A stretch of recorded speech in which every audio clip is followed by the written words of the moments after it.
Drogue, vol, attaque à main armée, la Guyane détient de tristes records, notamment celui des homicides en France, 42 l'année dernière. Pour lutter contre la délinquance grandissante à Cayenne, les effectifs de policiers ont été renforcés depuis peu. C'est le cas pour la BAC où Eric est venu de métropole il y a à peine quelques mois, appuyer ses collègues Karine et Rodrigue. TN de BAC 135.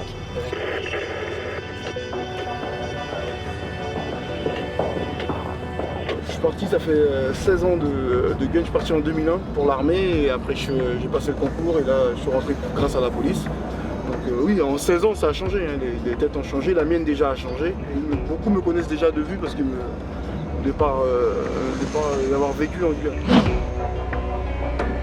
Les policiers de la BAC, la brigade anticriminalité, sont en première ligne contre la délinquance. Leur mission, lutter contre les violences urbaines en allant directement au contact des fauteurs de troubles. Ils sont à la recherche du flagrant délit, comme les vols, les agressions ou le trafic de stupéfiants. Dans un secteur réputé pour le deal, l'équipe de Rodrigue effectue des descentes régulières. Celle du jour ne donne pas encore de résultats. Je pense que les mecs doivent être plus précautionneux parce qu'on a fait une descente il n'y a pas longtemps. Et donc ils doivent être très vigilants. Donc les caches habituelles ont dû changer. Donc on va venir relativement souvent de manière à bouleverser leur mode d'opération. Et puis ça va être comme ça dans la continuité.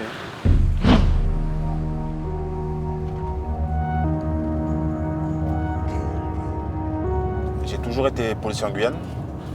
Donc j'ai intégré la compagnie d'intervention durant 2 ans et demi. Et depuis 2010, je suis affecté à la BAC. Je me sens beaucoup plus utile sur ce type de mission où il faut chercher les délinquants, il faut rentrer, C'est un petit peu le côté adrénaline. Ouais, avec Karine et Eric, franchement c'est un groupe soudé et j'espère que ça continuera encore longtemps comme ça. Depuis quelques temps, c'est relativement calme également. Ils sont vraiment sur le qui-vive. Hein. Ouais. Les mecs qui sont de plus en plus méfiants. Pour ne laisser aucun répit aux délinquants, Rodrigue et ses coéquipiers poursuivent leur patrouille jusque tard dans la soirée. C'est souvent à la faveur de la nuit que leur travail porte ses fruits. Ils n'hésitent jamais à pénétrer dans les squats, ces quartiers sensibles, peuplés de clandestins originaires du Brésil, du Suriname ou d'Haïti, et qui représentent un tiers de la population de Cayenne. T'as vu ici, il y a des enfants un peu de partout. Hein. Des enfants, des adultes, des vieux, des plus vieux. T'as surtout des rats. Les rats ici, ils ont la taille d'un chiot. Au début, quand on arrive de métropole, on se sent pas bien. Pas bien du tout, pas à l'aise. On sait pas où on met les pieds. Mais bon, après, voilà, c'est comme tout, on s'adapte. Et en métropole, il y a les cités. Ici, on a les squats. Le danger n'est pas inexistant. Le danger, il est partout. Hein. Moi, j'ouvre le chemin avec la lampe. J'essaie d'éclairer au maximum les moindres recoins. Parce qu'on ne sait jamais d'où il vient le danger. Autant il peut être à 30 cm, autant il peut être à 10 mètres et ne pas le voir arriver. Les policiers doivent rester sur leur garde chaque seconde, que ce soit en progression ou pendant les contrôles.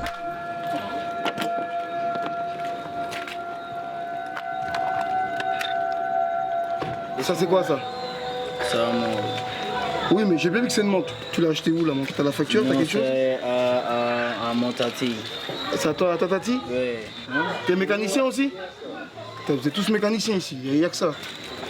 Tu viens d'où? T'es quoi comme origine? T'as Suriname? Oui, au flammes. Non. Oui, au flammes.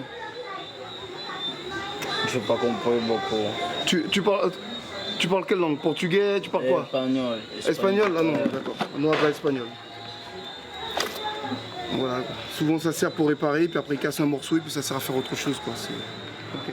Le tournevis est confisqué. Taillé en pointe, il est utilisé comme une arme blanche redoutable.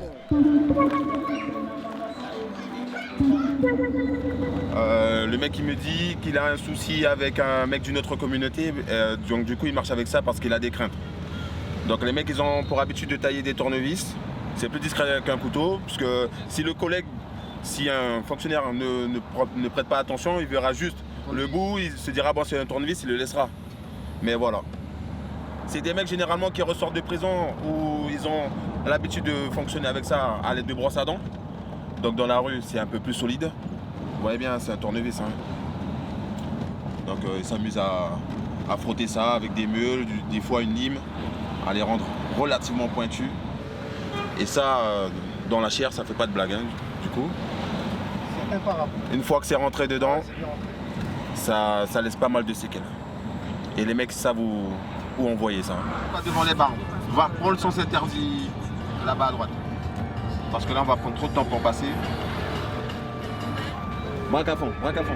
À Cayenne, Rodrigue et ses collègues ont pris en chasse un scooter qui s'est enfui à leur approche.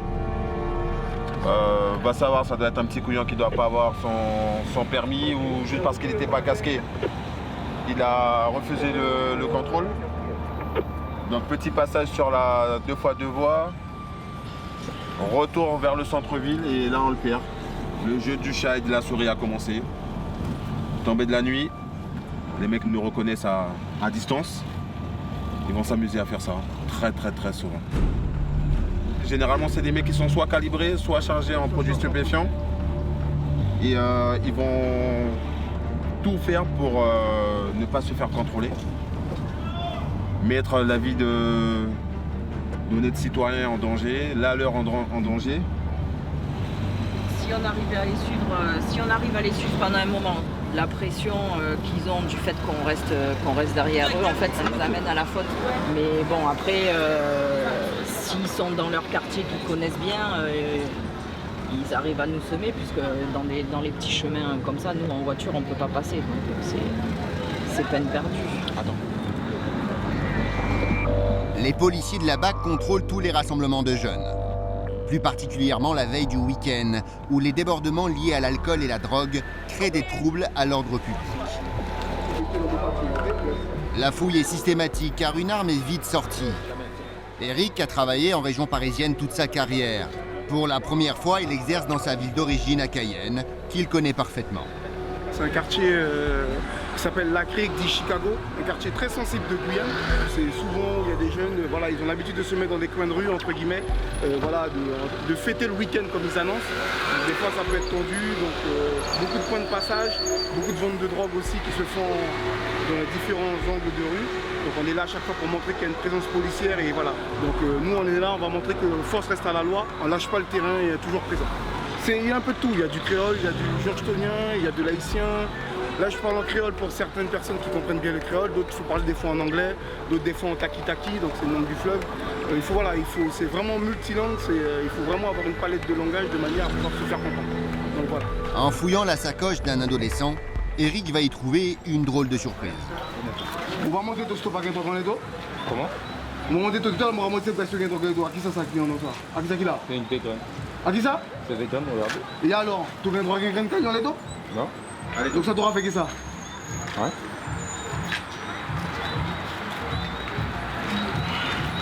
Et mets-toi bien, t'es jeune mon ami, décolle-toi un peu, t'es jeune, d'accord?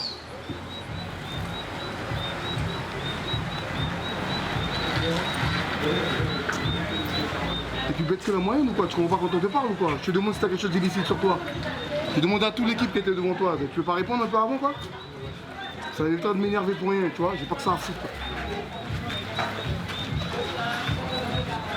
Où ta pièce d'identité là? Il a pas son main, il est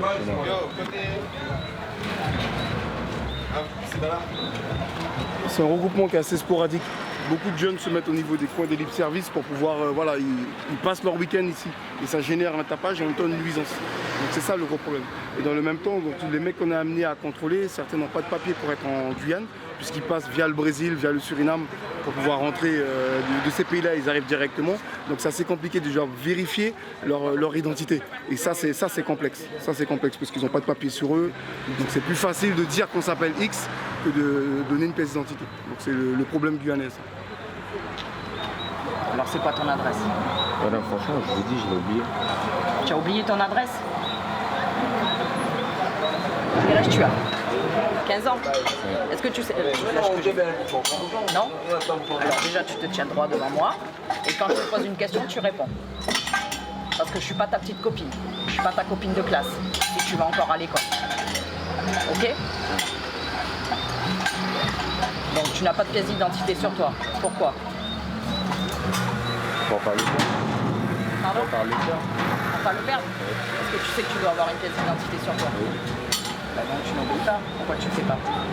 Donc là on va te ramener 4 heures au poste. Je vais appeler une mère pour qu'elle vienne te chercher. Pour nous prouver ton identité. Tu as 15 ans, tu es mineur. Qu'est-ce que tu fais dehors là? À Je traîner. suis dans mon quartier. Et alors? Je te parle d'une pièce d'identité. Tu me dis non, elle est chez moi. Là maintenant je te demande comment tu t'appelles. Tu vas me dire quoi? Bon, je m'appelle Elazila. Mais qu'est-ce qui me prouve que c'est la vérité? Vous pouvez appeler au commissariat, vous allez voir. Je vais appeler au commissariat et qui va me dire que tu t'appelles comme ça au commissariat? Parce qu'ils me connaissent là-bas. Ah, bah, c'est bien. À 15 ans, si on te connaît au commissariat, c'est grave. Et on te connaît pourquoi au commissariat? On te connaît pourquoi au commissariat? Pas des histoires ridicules. Les histoires ridicules? Oui. Bah, visiblement, ça ne sert pas de leçon, les histoires ridicules. À Cayenne, la patrouille de la BAC se poursuit. Pas plus d'infos, donc les jeunes se sont introduits chez lui, ils ont volé 1 ou 2 vélos et les a pourchassés et récupéré un vélo, il est actuellement avec eux. Se passe, ils sont du côté de Saint-Antoine. Bonsoir monsieur, contrôle de police, vous mettez tous debout s'il vous plaît. Tout est flou. Ouais, tout va qui est belle, tout est moche. Venez les gars. Rien encore? À chaque contrôle, les policiers ne se contentent pas de fouiller seulement les individus, mais aussi les coffres des scooters. Il n'est pas rare d'y trouver de l'herbe ou des armes.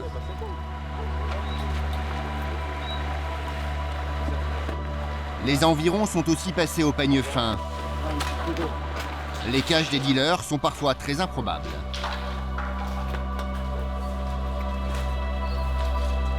Toute la nuit, la BAC va sillonner différents quartiers. Les contrôles se font parfois au gré des rencontres, parfois sur réquisition de citoyens agacés par le bruit. Ok, vous pouvez y aller. Au pied d'un immeuble, ces jeunes faisaient une fête un peu trop bruyante au goût des voisins. Eric va les reprendre en main et en créole. Tout cas, pas les pouilles aux Brésiliens, pas les pouilles comme ça. On va critiquer des fois, d'accord? Mais les autres 4 traînés là encore. C'est une squad qui est là-bas, ça va déranger nous, de arrêter le squat tranquillement, rafouter bordel. On va bien dire, pas qu'à mettre bordel. Tu rencontres ça, barato. Ici, là, dès ce bâtiment là, mais les autres non plus. Parce qu'à chaque fois, ils rappellent nous. Oh! Retour aller là! Tu aurais ça pour une autoroute? Mettons Jean Lebé qui est en nous. Tirez tout casque en nous. Au côté que tu arrêté là, les gars. Toi, ici, une autoroute ici, hein? En fouillant le coffre du jeune homme, Eric va faire une découverte surprenante au fond d'un sac. Quand tu ça, c'est que tu as douille. Mais ça c'est pas moi, ça fait longtemps que c'est là. Ça fait longtemps que c'est là, j'ai rien à foutre, c'est dans ton sac, d'accord? C'est dans ton sac, ok? Mais ça fait longtemps que c'est Ouais, mais ça fait longtemps, qu'est-ce que tu fais avec ça, mon gars? On va pas dire que c'est mon incompte, hein. Je viens d'arriver, ça fait pas longtemps que je suis arrivé en Guyane, mais ça m'étonne pas. Moi, ça m'étonne pas en tout cas. Donc, en Guyane, c'est, comme je dis, les esprits s'échauffent rapidement. Un simple contrôle peut partir en cacahuète, comme ça peut très bien se passer. Donc moi, ça m'étonne pas du tout. Entre les balles et les armes qu'on arrive des fois à trouver, moi, je suis pas surpris. Franchement, pas surpris du tout.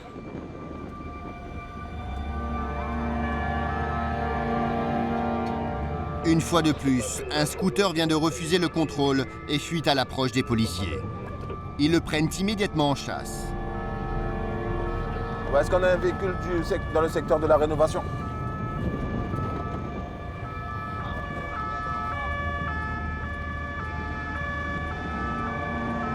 On a un individu monté sur un zip de couleur noir, casqué blanc, a refusé notre contrôle au niveau du rond-point McDo. Progression, direction, la PMI à la rénovation. Non, non, mais c'est Là.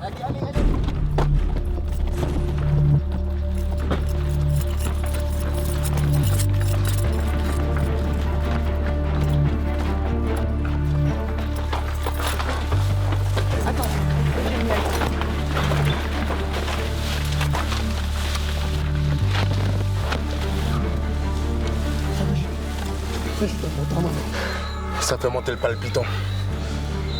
Le suspect s'est débarrassé de quelque chose dans sa fuite. Fais comme ça. Comme ça, c'est pas. Attends, regarde. Sors-le. Je vais reprendre par là. Fais gaffe où tu marches. Hein. Ouais. Hop là. Attends. Rodrigue doit retrouver ce qu'il pense être de la drogue. Tu vois, sa gauche. C'est comme ça, comme ça. Ah, c'est bon. Hein? Ouais, ça va faire bien.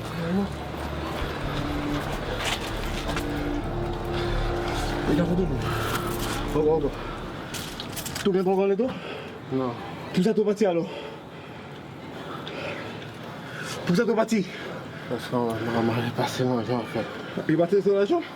Non, on m'a passé l'argent, on m'a dit que l'argent j'avais pas d'assurance, que je devais ramener l'argent. Juste pour ça t'au bâti, si mal, t'es capati? Mais c'est parce que les gars, il m'a juste passé pour aller acheter à manger, tu vois. J'ai acheté un sac. Oh, juste parce qu'on n'a pas assuré, t'auras parti comme ça, Timal. Oh, t'auras une fou.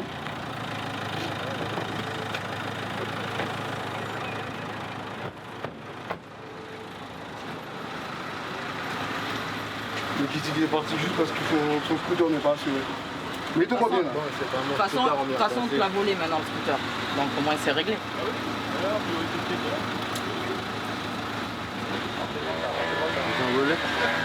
Là, t'as abandonné le scooter devant, mon gars.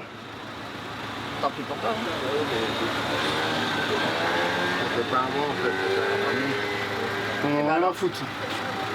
Mais tu iras lui expliquer que tu t'es barré en courant, que tu as laissé le scooter comme un con. Et tu lui ramènes 2-3 petites feuilles pour un souvenir de ce scooter. Quand il a tourné pour entrer dans la petite maison là, et quand il a sauté la première barrière, avec la végétation qui est tellement dense, il a dû se débarrasser de quelque chose. Parce que sur lui, il a plein de billets, des billets de 10, des billets de 5, un ou deux billets, je crois, de 50 €, j'ai regardé sommairement. Hein. Il a de l'argent, donc ça laisse à penser déjà le petit dealer qui fait des petites courses, qui vend un petit peu. C'est la Guyane. Bienvenue à Cayenne.